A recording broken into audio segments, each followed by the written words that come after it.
Welcome to this video. How are you? I hope you are safe in your homes and studying well. हमारा आज का topic है passive form of model helping verbs. इससे पहले हमने अब तक टेंसेस के एक्टिव और पैसिव वॉइस रूल्स को अच्छे से एग्जाम्पल्स के साथ समझा है। उनमें मैंने रूल्स के साथ साथ कई ऐसी टिप्स और एग्जाम्पल्स भी दी हैं जिससे आपको अच्छे से समझा जाए। अगर आपको टेंसेस के पैसिव वॉइस बनाने नहीं आते या कोई मुश्किल आती है तो पहले वो सीख लें ताकि आपका बेस बन जाए। मैंने इस टॉपिक के वीडियो लेक्चर्स बना रखे हैं, उनका लिंक मैं डिस्क्रिप्शन बॉक्स में दे रही हूँ। आप उनको देख सकते हैं और अपने टॉपिक को स्ट्रॉन्ग कर सकते हैं। तो अब हम स्टार्ट करते हैं। आज का हमारा टॉपिक है passive form of model auxiliary verbs, जहाँ मॉडल हेल्पिंग वर्ब्स मीन्स जिन सेंटेंसेस में इन मॉडल्स हेल्पिंग वर्ब्स का यूज़ हो रहा हो उनको हमने पैसिव वॉइस में कैसे चेंज करना है, आज हमने वो सीखना है। लेकिन स्टार्ट करने से पहले हमको ये पता होना चाहिए कि हमारी आम बोलचाल की भाषा में मॉडल हेल्पिंग वर्ब्स को के सेंटेंसेस कैसे होते हैं। उनमें से कुछ एग्जाम्पल्स हम अपनी रूटीन लाइफ में बोल देते हैं लेकिन हमें पता ही नहीं चलता कि उनमें मॉडल हेल्पिंग वर्ब यूज़ हो रहे हैं। For example, may I come in sir, क्या मैं अंदर आ सकती हूँ। शी कुड सेंड मी, वह मुझे भेज सकती थी। वी शुड ओबे अवर एल्डर्स, हमें अपने बड़ों की आज्ञा का पालन करना चाहिए। आई कैन डू इट, मैं ये कर सकता हूँ या कर सकती हूँ। इन सभी एग्जाम्पल्स में मे, कुड, शुड, कैन जो ये हेल्पिंग वर्ब्स यूज़ हो रहे हैं ये सभी मॉडल हेल्पिंग वर्ब्स ही हैं। अब हमारे सामने ये एक सेंटेंस है, आई कैन डू इट, मैं ये कर सकता हूँ। ये इसकी एक्टिव फॉर्म है और इसकी पैसिव फॉर्म क्या होगी, यह मेरे द्वारा किया जा सकता है। या फिर ऐसे भी हो सकता है कि इस सेंटेंस के पैसिव फॉर्म में जो सब्जेक्ट है, जो करता है, जो काम कर रहा है, उसके बारे में हमें बताया ही ना गया हो, तो उसमें क्या बनेगा, यह किया जा सकता है। लेकिन इसमें जो सब्जेक्ट है मेरे द्वारा, बाय मी, मेरे द्वारा का प्रयोग नहीं किया गया। अब हम एक और एग्जाम्पल लेते हैं, मे आई टेक योर बुक, क्या मैं आपकी किताब ले सकता हूँ। ये इसकी एक्टिव फॉर्म है और इसकी पैसिव फॉर्म क्या है, क्या आपकी किताब मेरे द्वारा ली जा सकती है। या फिर ऐसे भी हो सकता है, क्या आपकी किताब ली जा सकती है। इसमें जो मेरे द्वारा है, या जैसे हमने यहाँ पे देखा था, मेरे द्वारा का प्रयोग नहीं हो रहा है। आप देख रहे हैं कि यहाँ पे मैंने एक चार्ट बना रखा है जिसमें मैंने सभी मॉडल हेल्पिंग वर्ब्स लिखे हुए हैं। Can, could, should, must, may, might सभी लिखे हुए हैं और उनके सामने मैंने यहाँ पर बी और बीन भी लिखे हुए हैं। इसका क्या मतलब है, जिन सेंटेंसेस में ये सभी मॉडल हेल्पिंग वर्ब्स यूज़ हो रहे होंगे उनकी पैसिव फॉर्म में ये बी और बीन यूज़ होंगे। अगर सेंटेंस में कैन का यूज़ हो रहा है तो उसकी पैसिव फॉर्म में बी यूज़ होगा। अगर किसी सेंटेंस में कुड हैव का यूज़ हो रहा है तो उसकी पैसिव फॉर्म में बीन का यूज़ होगा। अब हम इसका रूल देख लेते हैं, object plus modal helping verbs plus be और बीन में से कोई एक, जैसे मैंने आपको यहाँ पे बताया था, प्लस वर्ब की third form plus by plus subject. अब मैं इसको एक एग्जाम्पल के साथ कोरिलेट करके बताती हूँ। एग्जाम्पल क्या है, आई कैन डू इट, इसमें जो इट है ये हमारा ऑब्जेक्ट है, जो आई है ये हमारा सब्जेक्ट है। जब हम इसको पैसिव फॉर्म में चेंज करेंगे तो ये इट जो हमारा ऑब्जेक्ट है यहाँ पर आ गया, object plus modal helping verb can लगेगा। उसके बाद बी, ये देखिए कैन के साथ बी आना है, बी आएगा। उसके बाद वर्ब की थर्ड फॉर्म, डू की थर्ड फॉर्म है डन। उसके बाद बाय, फिर सब्जेक्ट मी, आई ने मी में कन्वर्ट हो जाना है। अब हम एक एक करके सभी मॉडल हेल्पिंग वर्ब्स को सेंटेंस में यूज़ करके उनको पैसिव वॉइस में कैसे कन्वर्ट करना है वे सीखेंगे। Number 1, I can send you this, मैं आपको यह भेज सकता हूँ। इस सेंटेंस में कैन का यूज़ हो रहा है और उसके पैसिव फॉर्म में हमने बी का यूज़ करना है। This can be sent to you by me. Number 2, we could not cross the river, हम नदी पार नहीं कर सके। इस सेंटेंस में मॉडल हेल्पिंग वर्ब कुड का यूज़ हो रहा है, तो उसके पैसिव फॉर्म में हमने बी का यूज़ करना है। The river could not be crossed by us. Number 3, they could have done this, वे ये कर सकते थे। अब इसमें कुड हैव का यूज़ हो रहा है, तो इसके साथ हम बीन लगाएंगे, तो इसका पैसिव फॉर्म क्या होगा? This could have been done by them.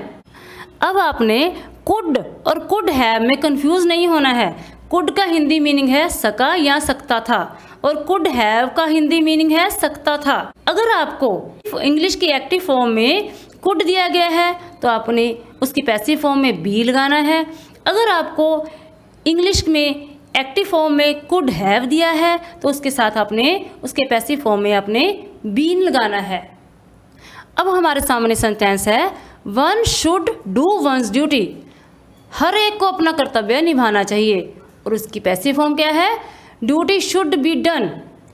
अब आप यहाँ पर देखिए, इसकी पैसिव फॉर्म में वन और वंस का यूज़ नहीं हो रहा। क्यों? क्योंकि ये किसी एक के लिए नहीं है, ये सभी पर लागू हो रहा है। You should have taught him a lesson, आपको उसे पाठ सिखाना चाहिए था। यहाँ पर शुड हैव का यूज़ हो रहा है, तो उसकी पैसिव फॉर्म में शुड हैव के साथ हम बीन का यूज़ करेंगे। इसका पैसिव फॉर्म क्या है? He should have been taught a lesson. यहाँ पर आप देखिए, हमने बाय यू नहीं यूज़ किया है, कर भी सकते हैं, इसमें कोई गलती नहीं होगी। नेक्स्ट है, you must listen to him, आपको उसे सुनना होगा, या फिर ऐसे भी हो सकता है, आपको उसे ज़रूर सुनना चाहिए। अब मस्ट यूज़ हुआ है, तो उसके पैसिव फॉर्म में हम मस्ट के साथ बी यूज़ करेंगे। अब इसकी पैसिव फॉर्म क्या होगी? He must be listen to, या he must be listened to by you. इस सेंटेंस की पैसिव फॉर्म दोनों तरह से बन सकती है, या आप टू तक भी छोड़ सकते हैं, या बाय यू साथ में लगा सकते हैं, लेकिन आपको प्रेफर है कि आप बाय यू लगाकर ही इसका पैसिव फॉर्म बनाएं। I must have done this, मुझे यह ज़रूर करना चाहिए था। इसमें मस्ट हैव लगा है, तो उसके साथ हम बीन का यूज़ करेंगे इसकी पैसिव फॉर्म में। तो इसकी पैसिव फॉर्म क्या है? This must have been done by me. Next sentence है, may I come in sir, क्या मैं अंदर आ सकता हूँ श्रीमान जी। इसमें मे का यूज़ हो रहा है, तो उसकी पैसिव फॉर्म में हम बी का यूज़ करेंगे। तो अब इसकी पैसिव फॉर्म क्या है? May I be allowed to come in sir, या may I be permitted to come in sir. जिन सेंटेंसेस में कोई किसी से आज्ञा या परमिशन मांग रहा हो, तो उसकी पैसिव फॉर्म में अलाउड या परमिटेड लगाना ज़रूरी होता है। नेक्स्ट सेंटेंसेस, आई मे या माइट हैव सेंट यू, मैं तुम्हें भेज सकता था। अब ये मे और माइट के साथ हैव लगा हुआ है, तो उसके साथ हमने उसकी पैसिव फॉर्म में बीन का यूज़ करना है। अब इसकी पैसिव फॉर्म है, यू मे और might have been sent by me. अब आपने मे हैव और माइट हैव में कंफ्यूज नहीं होना है, इन दोनों में बहुत ही थोड़ा सा, बहुत ही कम फ़र्क होता है। अगर आपको सेंटेंस में मे हैव दिया है, तो आपने उसकी पैसिव फॉर्म में बीन का यूज़ करना है। अगर आपको माइट हैव दिया गया है, तो भी आपने उसकी पैसिव फॉर्म में बीन का ही यूज़ करना है। नेक्स्ट सेंटेंस है, I have to do this, मुझे ये करना है या मुझे ये करना पड़ता है। अब हैज़ टू या हैव टू आई, तो उसके साथ बी का यूज़ होना है। अब इसका पैसिव फॉर्म है, this has to be done by me. Next है, I had to send you this, मुझे तुम्हें यह भेजना पड़ा, या मुझे तुम्हें यह भेजना पड़ता था, या ऐसे भी बोल सकते हैं, मुझे तुम्हें यह भेजना था। हैड टू के साथ इसके पैसिव फॉर्म में बी लगेगा। अब इसकी पैसिव फॉर्म क्या होगी? This had to be sent to you by me. Next sentence is, I would like to have tea, मैं चाय लेना चाहूँगी।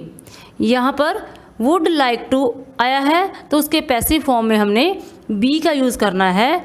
तो इसकी पैसिव फॉर्म क्या होगी? It would like to be had by me. इसकी जो पैसिव फॉर्म है वो थोड़ी कॉम्प्लिकेटेड है, तो मैं इसको रूल के साथ कोरिलेट करके आपको बताती हूँ। टी है जो हमारा ऑब्जेक्ट है, यहाँ पर ऑब्जेक्ट है तो वो सबसे आगे आएगा। उसके बाद हमारा modal helping verb would like to, उसके बाद बी, उसके बाद थर्ड फॉर्म हैड, उसके बाद बाय, उसके बाद हमने ये जो हमारा सब्जेक्ट है आई, उसने मी में कन्वर्ट होना है, सब्जेक्ट लगेगा मी। इसका सेंटेंस क्या बना? It would like to be had by me. अगर आपसे किसी सेंटेंस का पैसिव फॉर्म नहीं बन रहा है तो उसको आपने अपने रूल के साथ और जो मैंने ये चार्ट बी और बीन का चार्ट दे रखा है उसके साथ कोरिलेट करके उसके पैसिव फॉर्म को बनाना है। हमारा नेक्स्ट सेंटेंस है I use to get up early या I would get up early. मैं जल्दी उठा करती थी। इसकी पैसिव फॉर्म नहीं हो सकती क्योंकि ये इंट्रांजिटिव सेंटेंस है। अब आप सोच रहे होंगे ये इंट्रांजिटिव सेंटेंसेस क्या होते हैं?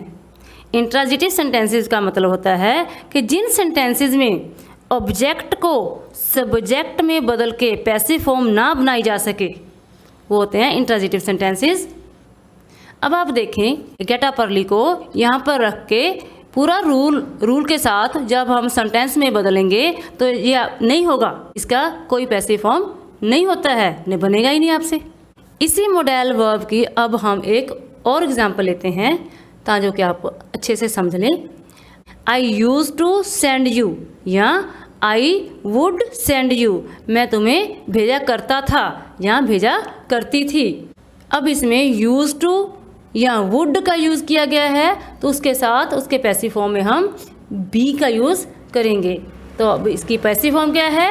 You used to be sent by me. अगर आपको इस टॉपिक के रिलेटेड कोई डाउट हो तो कमेंट सेक्शन में आप कमेंट करके पूछ सकते हैं। Thanks for watching this video. Stay tuned, stay safe.